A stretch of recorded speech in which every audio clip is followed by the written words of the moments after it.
Hello friends, welcome to your channel make physics easier by Mayur Agarwal.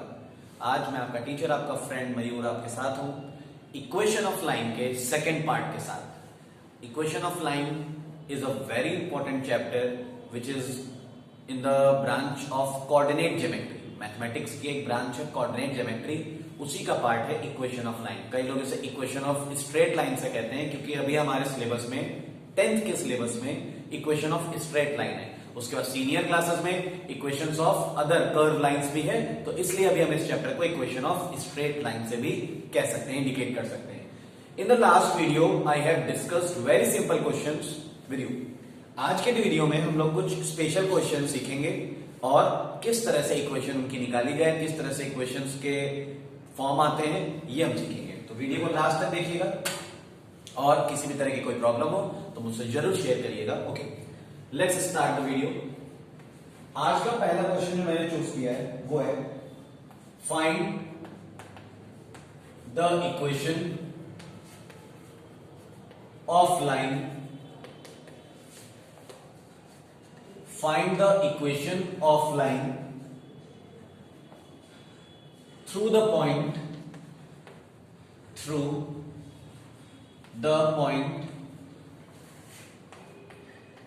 -1,3। हमें एक ऐसी equation निकालनी है जो -1,3 से पास हो रही है एंड साथ ही साथ parallel to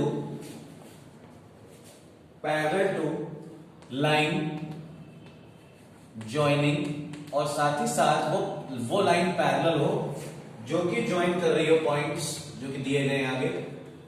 joining the points 0, -2 and 4, 5। तो एक तरह से अगर हम क्वेश्चन को बहुत ही सिंपल वे में देखें, वी हैव 3 पॉइंट्स और इसमें हमें इक्वेशन निकालनी है। लेकिन अगर हम लैंग्वेज पर ध्यान दें तो हमसे ये कहा जा रहा है ये दोनों पॉइंट्स के, इन दोनों पॉइंट्स को मिलाने वाली जो लाइन आएगी उसके पैरेलल होनी चाहिए और इस पॉइंट के पास थ्रू होनी चाहिए। तो हमारे पास दो तरीके हैं, या तो पहले हम इन दोनों पॉइंट्स की हेल्प से इक्वेशन बनाएं, उस इक्वेशन की स्लोप निकालें और उस स्लोप को पैरेलल लाइन की स्लोप के इक्वल रख दें, तब हम ये वाले पॉइंट का यूटिलाइजेशन करके इक्वेशन बनाएं। तो 4 स्टेप हो गए। और अब मैं दूसरा तरीका जो बताने जा रहा हूं और वही मैं यहां पर सॉल्व भी करूंगा, उसमें हम लोग डायरेक्टली 4 स्टेप में ना करके हमारा एक स्टेप कम हो जाएगा। हम इन दोनों पॉइंट से रिलेटेड इक्वेशन क्यों बनाएं? हमें उस इक्वेशन की तो जरूरत है नहीं जो इन दोनों पॉइंट से मिलकर बनी हो। ये दोनों पॉइंट्स हमारे हेल्प के लिए दिए गए।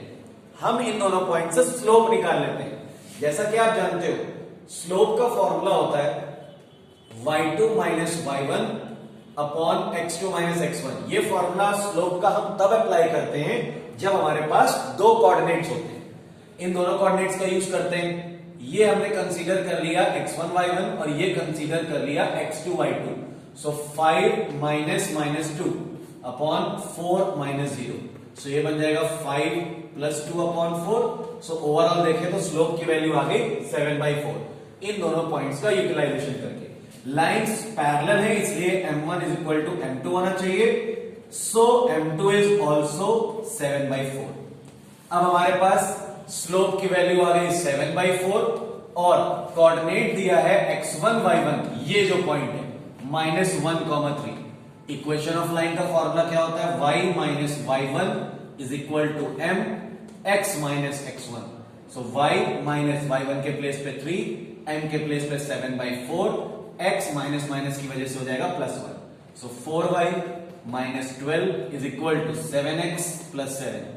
0 = 7x - 4y + 7 + 12। सो यहां पर आंसर बन जाएगा 7x - 4y + 19 = 0। ये हमारे पास फाइनल रिक्वायर्ड इक्वेशन आ गई। तो देखा आपने, जो भी दोनों पॉइंट्स दिए थे उनकी हेल्प से स्लोप निकाल लेते हैं हम, बिकॉज यहां कंडीशन पैरेलल वाली है और पैरेलल में स्लोप्स इक्वल होती है। तो वहां से सेकंड लाइन जो रिक्वायर्ड लाइन है उसकी स्लोप आ जाएगी और वो लाइन इस पॉइंट से पास हो रही है, तो एक पॉइंट हमें मिल गया। और जहां हमें एक स्लोप और एक पॉइंट मिल जाता है हम स्लोप पॉइंट फॉर्मूला लगाकर वैल्यू निकाल सकते हैं। तो ये थे टाइप 1 क्वेश्चन। आज की वीडियो के टाइप 1 क्वेश्चन थे तो इससे हमें ये सीखना होगा कि जो कोऑर्डिनेट ज्योमेट्री हम पढ़ रहे हैं, कोऑर्डिनेट ज्योमेट्री एक ऐसा चैप्टर है जिसमें आप क्वेश्चंस के तरीकों को रट नहीं सकते हो, क्योंकि आपको इसमें हर क्वेश्चन में कुछ ना कुछ एक डिफरेंट चैलेंज मिलता है। तो आपको सबसे अच्छा तरीका इस चैप्टर को टैकल करने का यही है कि आप इसके जो बेसिक कॉन्सेप्ट्स हैं उन्हें आप एक जगह रिमाइंड कर लो, एक जगह याद रख लो, और उसके बाद फिर उन कॉन्सेप्ट्स के मिक्सचर को आप यूटिलाइज करना शुरू करो क्वेश्चन सॉल्व करते समय। और ये तभी पॉसिबल होगा जब आप इस चैप्टर की लीनियर प्रैक्टिस करोगे। लीनियर प्रैक्टिस वर्ड का मतलब होता है कि एक बार आपको अपनी बुक एक्सरसाइजेस को शुरुआत से लगाना होगा ऑनेस्टली। ये नहीं कि आपने बीच बीच में से क्वेश्चन सेलेक्ट किए, वो आप काम तब करिए जब आपको चैप्टर पे कॉन्फिडेंस आ जाए। इसीलिए मैंने जो अपने वीडियोस में सिंपल लेवल से, इसीलिए मैं लेवल वाइज तैयारी करा रहा हूं आपको, कि आपको लेवल वाइज क्वेश्चन दे दूं को आप, जिससे कि आपको समझने में आसानी रहेगी, आपको ढूंढना नहीं पड़ेगा। मैं डिफिकल्टी लेवल के हिसाब से आपके साथ क्वेश्चन डिस्कस कर रहा हूं। कोई बात नहीं, फिर भी अगले पॉइंट पर बढ़ते हैं। हमारा जो आज का टाइप 2 क्वेश्चन है वो थोड़ा सा डायग्रामेटिक होगा। यहां पर हमें कोऑर्डिनेट एक्सिस दी गई है दोनों, और एक लाइन है जो इस तरह से इंटरसेक्ट कर रही है। ये पॉइंट Q है और यहां पर एक पॉइंट है P। P के कोऑर्डिनेट्स है 5,3। ये एंगल दिया है हमें 45 डिग्री, और Q के कोऑर्डिनेट्स नहीं पता है। We have to find the slope of the line. हमें सबसे पहले, इसमें 3 पार्ट है इस क्वेश्चन में। फर्स्ट पार्ट में हमें निकालना है स्लोप ऑफ लाइन। तो जैसा कि आप देख रहे हो, स्लोप निकालने के 2 तरीके होते हैं। अगर आपको इंक्लाइनेशन पता है, जैसे कि यहां पर हमें इंक्लाइनेशन पता है 45 डिग्री, तो m का फॉर्मूला, m के लिए फॉर्मूला होता है m = tan थीटा, और यहां पे इंक्लाइनेशन है 45, सो tan 45, सो m = 1। तो देखिए लास्ट क्वेश्चन जो मैंने आपको बताया उसमें मैंने कोऑर्डिनेट्स दे रखे थे, तो डिफरेंट फॉर्मूला अप्लाई किया था। अब यहां पर एक कोऑर्डिनेट तो है, एक नहीं है, लेकिन इंक्लाइनेशन है, तो ऐसा जरूरी नहीं है कि स्लोप का हमेशा सिंगल फॉर्मूला ही यूज करोगे। जैसी कंडीशन होगी वैसा फॉर्मूला हम यूटिलाइज करेंगे। इस सेम क्वेश्चन में सेकेंड पार्ट हमें निकालना है write the equation of line. इस लाइन की इक्वेशन निकालनी है। Yes, we can easily find. m की वैल्यू दी गई है और x1 y1 ये पॉइंट P हो गया। जो x1 y1 हो गया वो 5,3 हो गया। अब हम इसे सॉल्व कर ले बस। y minus y1 is equal to m x minus x1. So y minus 3 is equal to 1 x minus 5. So y minus 3 is equal to x minus 5. 0 is equal to x minus y minus 5 plus 3. So 0 is equal to x minus y minus 2. ये आ गई equation. And third part में भी हमसे कुछ पूछा जा रहा है। थर्ड पार्ट में हमसे पूछा जा रहा है find the coordinates of Q। ये जो पॉइंट आपको दिख रहा है, आपको इसके कोऑर्डिनेट फाइंड करने हैं, बिकॉज ये जो इक्वेशन है, ये जो लाइन है, इसकी इक्वेशन हम यहां निकाल चुके हैं, और Q को से भी ये पॉइंट पास, ये लाइन पास हो रही है। इसका मतलब क्लियर है, जो Q के कोऑर्डिनेट्स होंगे, Q के कोऑर्डिनेट्स को हम क्या लेट कर सकते हैं? Q के कोऑर्डिनेट्स को हम लेट कर सकते हैं 0, B, क्योंकि ये y एक्सिस पर कट कर रहा है। Q point lies on y axis, that is why its एब्सिका must be 0, B। अब इसे यहां पर हम सेटिस्फाई कराने के लिए रख देते हैं 0 minus b minus 2, so 0 is equal to, यहां पर 2 आ जाएगा minus b, so b की वैल्यू बन गई -2। इस तरह से हमारे पास b की वैल्यू आ गई है -2। बस यही हमारा आंसर हो जाएगा। q is equal to 0, -2। जो Q कोऑर्डिनेट है इसके वैल्यू आएगी 0, -2। कैसे आई?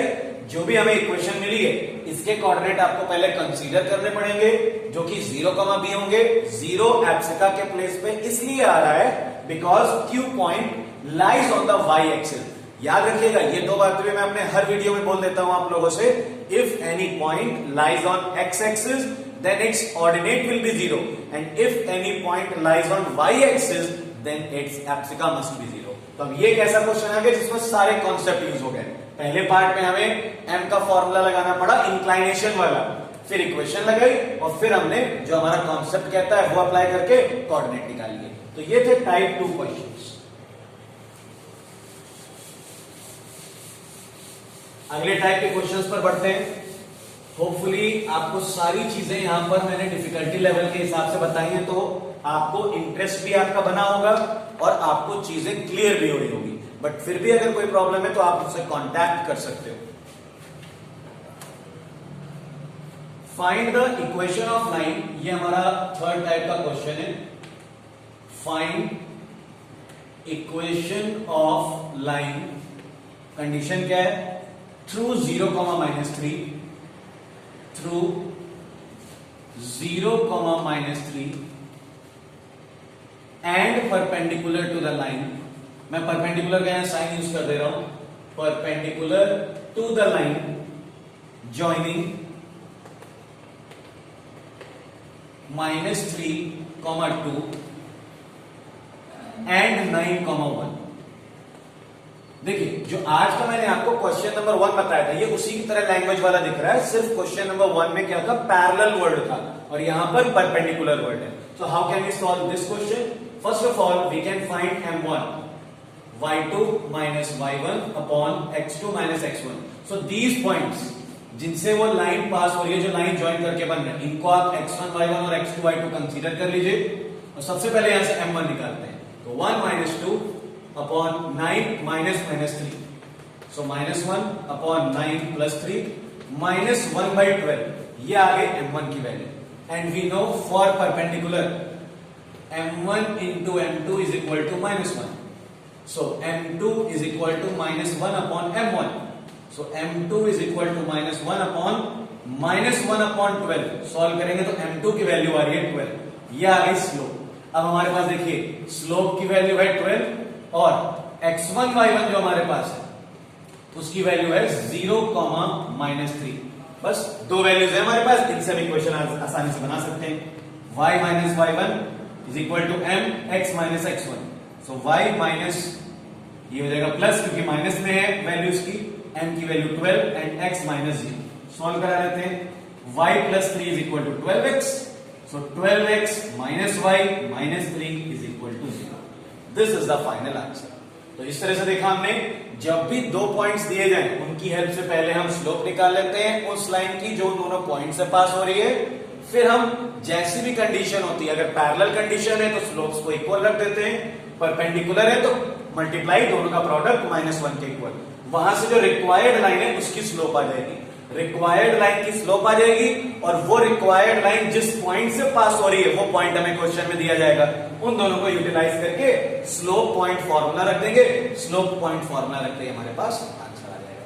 तो ये थे type 3 question. The only way to solve this chapter is to make your concepts clear, very clear. I think so. अगर आपको कोऑर्डिनेट ज्योमेट्री का इक्वेशन ऑफ लाइन चैप्टर अच्छे से समझना है तो कोई रटने का कोई शॉर्टकट्स मत ढूंढिएगा, आप सिर्फ इसी अपने टारगेट पर रहो कि जितने फॉर्म्स हैं लाइन के वो सारे आपको मेमोराइज होने चाहिए अच्छे से। हमें 2 पॉइंट्स दिए हैं तब हम कौन सा फॉर्मूला लगाएंगे, इंटरसेप्ट दिए हैं तब हम कौन सा फॉर्मूला लगाएंगे, एक पॉइंट है हमारे पास, एक स्लोप है तब कौन सा लगाएंगे, आप तुरंत टैकल कर लोगे क्वेश्चन को अगर आपके सारे फॉर्म्स आपके दिमाग में हैं। अगला क्वेश्चन मैंने सेलेक्ट किया हुआ है, find the equation of the line, जिसको मैंने टाइप 4 कहा। Find equation of line which is right bisector of, which is right bisector. Right bisector को हम लोग परपेंडिकुलर बाइसेक्टर भी कह सकते हैं। Right bisector of 1, 2 and 5, -6। ये क्वेश्चन है हमारा। सिर्फ 2 पॉइंट दिए हैं, इस पॉइंट को अगर मैं डायग्रामेटिकली शो करूं, सपोज ये पॉइंट्स A और ये B, और हमें इसकी इक्वेशन निकालनी है जो कि इसका राइट बाइसेक्टर हो। राइट बाइसेक्टर का मतलब आप जानते हो, डिवाइड भी कर रहे हैं और ये परपेंडिकुलर भी। इस पॉइंट को हम लिख लेते हैं M। तो हमारे पास A और B 2 पॉइंट्स हैं। A के कोऑर्डिनेट्स हो गए 1, 2 और B के कोऑर्डिनेट्स हैं 5, -6। कैसे सॉल्व करेंगे? बहुत आसान है। देखिए, सबसे पहले आपको ये मालूम होना चाहिए राइट बाइसेक्टर वर्ड का मतलब होता है मिड पॉइंट। तो सबसे पहले हम M के कोऑर्डिनेट्स निकालते हैं। M के कोऑर्डिनेट्स निकालने के लिए मिड पॉइंट फॉर्मूला यूटिलाइज करोगे आप, x1 + x2/2, y1 + y2/2। Simply x1 की वैल्यू 1 + 5/2, 2 - 6/2, so 6/2 and -4/2। सॉल्व किया तो आंसर आ रहा है 3, -2। ये m के कोऑर्डिनेट्स आ गए। साथ ही साथ दूसरा स्टेप हम क्या करते हैं, स्लोप निकाल लेते हैं इस लाइन की। m1 की वैल्यू पहले, तो फॉर्मूला होता है y2 - y1 upon x2 - x1। तो m1 की वैल्यू जो आएगी y2 का मतलब हो गया -6, y1 की वैल्यू -2, x2 की value 5 - 1। So m1 is equal to -8 upon 4। m1 की वैल्यू आ रही है -2। और क्योंकि ये जो राइट बाइसेक्टर, ये इक्वेशन आप देख रहे हो, ये लाइन इसके साथ परपेंडिकुलर है। परपेंडिकुलर की condition m1 into m2 is equal to -1। So m2 की वैल्यू हो जाएगी -1 अपॉन m1। सो m2 आ जाएगा -1 upon -2, minus will be cancelled. So m2 की वैल्यू आ गई 1/2। अब ध्यान दीजिएगा, आपके पास स्लोप है 1/2 और ये लाइन जिस पॉइंट से पास हो रही है वो है आपके पास 3, -2। So again very easy, y - y1 is equal to mx - x1। ये फॉर्मूला हमारे पास है, सारी वैल्यूज प्लेस करिए। y - y1 की वैल्यू है -2, तो यहां प्लस हो जाएगा, is equal to 1/2 x - 3। Solve करा लेते हैं। So 2y + 4 is equal to x - 3। 0 is equal to x - 2y -3 - 4। So final हमारे पास आंसर आएगा x - 2y -7 is equal to 0। ये हमारे पास राइट बाइसेक्टर आ गया इन दोनों पॉइंट्स का। ठीक है, तो याद रखिएगा राइट बाइसेक्टर की दो प्रॉपर्टीज होती हैं, एक तो वो मिड पॉइंट पर होता है, तो मिड पॉइंट का फॉर्मूला यूटिलाइज करके हमने पहले मिड पॉइंट निकाल लिया, जो कि हमारी हेल्प करेगा यहां पर, क्योंकि वो इक्वेशन इस पॉइंट से पास होगी। दूसरी चीज हमें स्लोप निकालिए। स्लोप निकालने के लिए पहले हमें जो दो पॉइंट्स गिवन थे उनकी हेल्प से डायरेक्ट स्लोप निकालिए, और क्योंकि वो जो राइट बाइसेक्टर लाइन होगी वो उस पर परपेंडिकुलर होगी, तो जो परपेंडिकुलर वाली कंडीशन है वो अप्लाई करके हमने रिक्वायर्ड लाइन की स्लोप निकाली, और जैसे ही स्लोप और कोऑर्डिनेट आ गए, स्लोप पॉइंट फॉर्मूला लगा दिया और आंसर आ गया। तो ये था आज का वीडियो। होपफुली कि आपको इक्वेशन ऑफ लाइन, ये आज मैंने 10th के चैप्टर 10th बेसिस पर बताया आपको। जितनी भी मैंने आपको बातें बताई हैं इक्वेशन ऑफ लाइन से, ये सिर्फ 10th स्टैंडर्ड तक के लिए हैं, क्योंकि सीनियर क्लासेस में इसका कॉन्सेप्ट और डेप्थ में चला जाता है और दूसरी तरह के फिगर्स आ जाते हैं इसमें। तो होपफुली कि जो 10th क्लास तक के स्टूडेंट्स होंगे वो इस पूरे चैप्टर को अच्छी तरह से समझ गए होंगे। फिर भी अगर आपको कोई परेशानी आती है, यू कैन कॉन्टैक्ट मी। अगले वीडियो का वेट करिएगा, बहुत जल्दी आपके सामने नए चैप्टर के साथ वीडियो प्रेजेंट करूंगा। तब तक के लिए थैंक यू फॉर वॉचिंग।